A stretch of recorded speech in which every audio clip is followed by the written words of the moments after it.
In this test, we are going to have a question about the pyramid. So I think I put on your study guide the two questions. The second question is about marine life food chain, pyramid, who eats who, give examples. So it might be a good idea to remember how to draw this guy.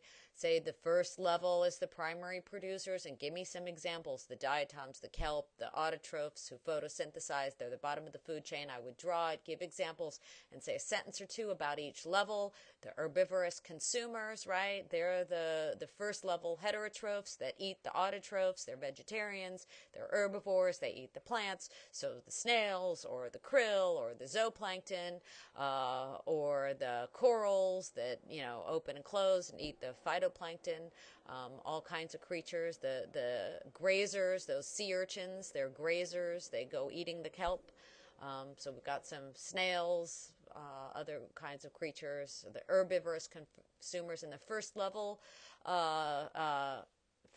carnivores, right, are the ones who eat the herbivores, right? So the carnivores would eat the herbivores. So a fish who eats a snail, or a whale who eats a krill, or fish who eats a krill, or sea star who eats a mussel, right? The mussels eating the plankton, the sea stars who eat the mussels. So all kinds of examples we've had.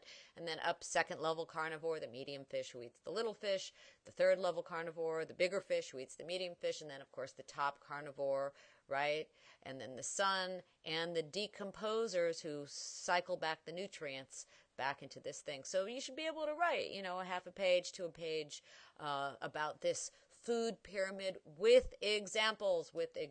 And here's yet another food pyramid talking about feeding efficiency, and that's why the bottom of the pyramid is bigger, and the top of the pyramid is smaller, right? So here's some examples: your diatoms, your phytoplankton, your plant plankton being eaten by your zooplankton, your animal plankton being eaten by what kind of anchovies, which are small fish, bonito, which are medium fish, and orca, which is a mammal, a whale, a top carnivore. So you could pick any examples, or many examples is perhaps better if you want the full 10 points or even more than 10 points on these essay questions that I'll be willing to give. So that is that. And here's some examples again of your food pyramid of who eats who and what are they doing. So these are diatoms, your autotrophs that photosynthesize their plants. These are single cell plants of the sea that are the bottom of the food chain. They feed everybody, and certainly that oil spill, you imagine these things are living through the oil? I don't think so. And here's some krill blown up. Of course, they're not this big, and they are the zooplankton that are eating the phytoplankton. Do you think these guys are making it through the oil spill? Probably, well, for sure they're not. Again, these are the zooplankton, the herbivorous herbivores who are the primary consumers. And here's, these guys are carnivores, right? These guys are nectin. They are good swimmers. Here's your phytoplankton, your zooplankton, your nectin, good swimmers. These are top carnivores eating bigger fish, seals. And here's a whale. This guy eats, he's a filter feeding whale, or she is a filter feeding whale, a filter feeder that they eat zooplankton. These guys eat krill, right? So these are the largest fish. It's called a whale shark. Actually, I lied. That is not it's a fish. It's a whale shark. It's not a mammal. So they eat krill. These krill are eaten by a whale shark. So this is a fish, a cartilaginous whale shark, the largest of all the fish. Whale shark, right? Top carnivore eating those small little krill, filter feeding them, right? So you should be able to discuss all this stuff. Remember these benthic, this is a detritivore eating detritus, crawling around, benthic vagrant. So you should be able to still kind of give some examples, show me you haven't forgotten it. Here's your sea stars, all these different kind, very diverse, very abundant. Again, benthic, vagrant, crawling around the seafloor, different kinds of seaweed here.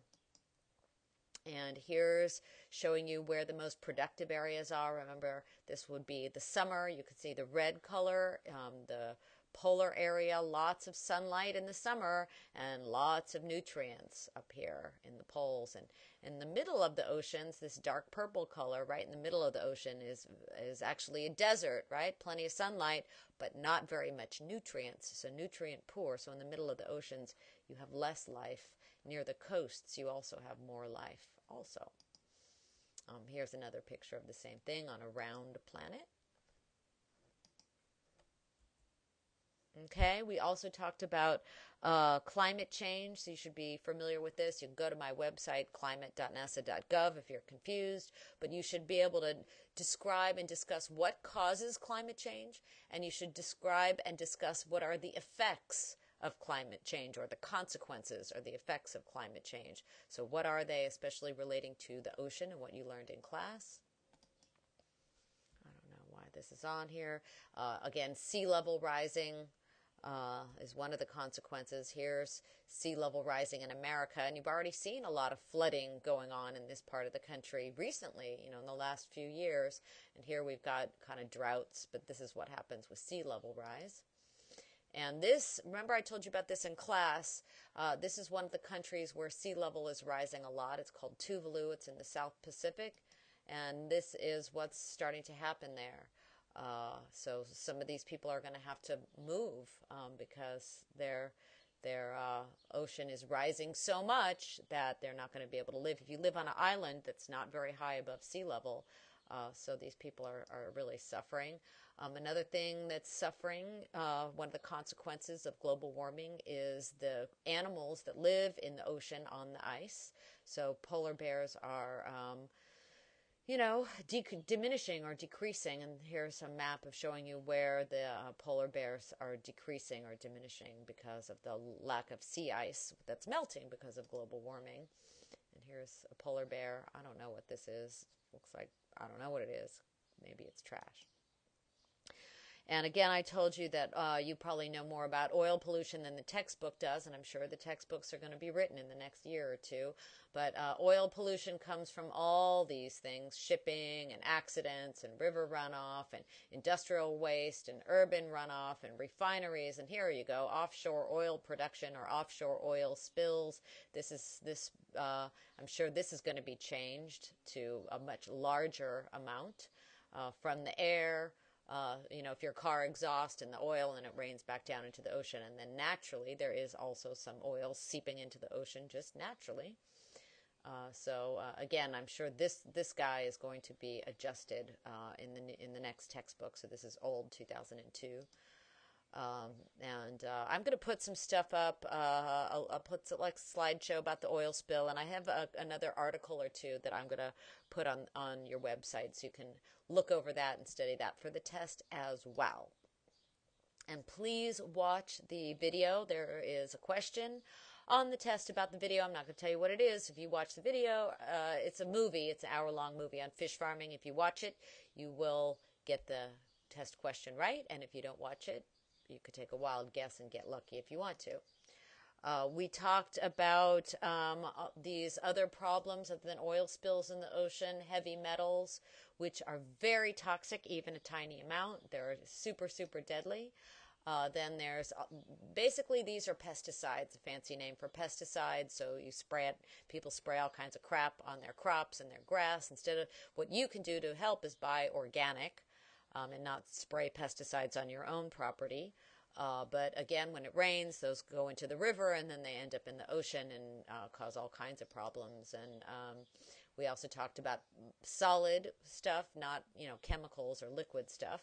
Like oil is a liquid. Obviously, these oil dispersants is a liquid, and pesticides are liquids. But there's also solid waste, mostly plastic. We talked about that Pacific garbage patch, which is bigger than the size of Texas in the middle of the Pacific. There's no currents right in the middle, so it's kind of like scum in the middle of the circle of the currents of the North Pacific Gyre, and it's bigger than the size of Texas. It's all just plastic debris and causes all kinds of problems. It's disgusting. 1 billion butts a year just from the United States are thrown into the ocean. Nasty shit. Plastic. I showed you this. This is one thing that you didn't see. This is, again, old data. I can't imagine what it's going to look like now. This is the Gulf of Mexico. Here's Louisiana. This is the dead spot. Every summer there's a dead spot from pesticides coming in and killing everything around here. So what's it going to look like now? In addition to the pesticides that kill things in the Gulf, we've now got the oil spill. So this is another thing that you are going to know more than your textbook at this point, and I'm sure the textbooks will be updated with the latest stuff showing how much these pesticides and everything else coming in and killing everything again every year. And this is your pretty picture. It's your last slide. And you know, I had asked you guys that question. Only one person emailed me back. You know, what's going to make your generation be the generation that does something decent instead of turns into a load of assholes? I did put these interesting environmental websites. One is your Channel Islands Marine Sanctuary. So that was made into a marine sanctuary, our Channel Islands in Southern California, and please go out there. You can also, as a student, get student internships out there, and I would be willing to write letters of recommendation for any of you. You can go spend a week or two out on the Channel Islands. I did many weeks when I was in college on the Channel Islands. There's also the Santa Monica Baykeeper. There's 4 ways to volunteer for the Santa Monica Baykeeper. I've used to volunteer to transplant kelp, so I was a volunteer scuba diver. If any of you guys are scuba divers, you can do that. You can also volunteer as a fundraiser, and you can volunteer to do water sampling on the beaches.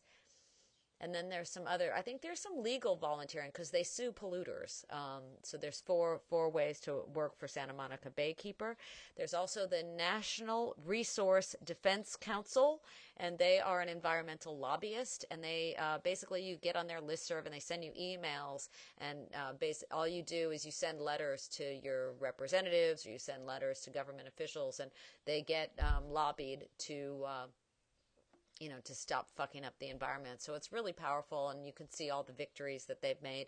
Another thing you can do, this is what I do every year. I have nephews, and instead of buying them some cheap plastic crap that's going to end up in a landfill, every year I buy them, you can buy somebody a whale or buy them a seal. What you do is you donate a present, a gift in their name to the Natural Resources Defense Council, and then they get an email with the picture of the seal or a lion or something like that, a sea lion or a whale or something, some sea creature, and it's donated in their name. So it's a nice gift to give somebody either who is spoiled and rotten and has everything, or maybe if you don't know what gift to give somebody, you just want to be generous and make a gift, you can do that at the Natural Resources Defense Council. You can also, when it's your birthday and you want a gift, you can have somebody make a donation in your name, maybe for college graduation or something, instead of getting a bunch of stupid crap that you don't need. And then there's also Save Biogems, which is another website about saving endangered species. So again, it's newsletters that goes around that you could forward. They email you a letter that you can just forward to your representatives, and they are another environmental lobbyist group. So please do that.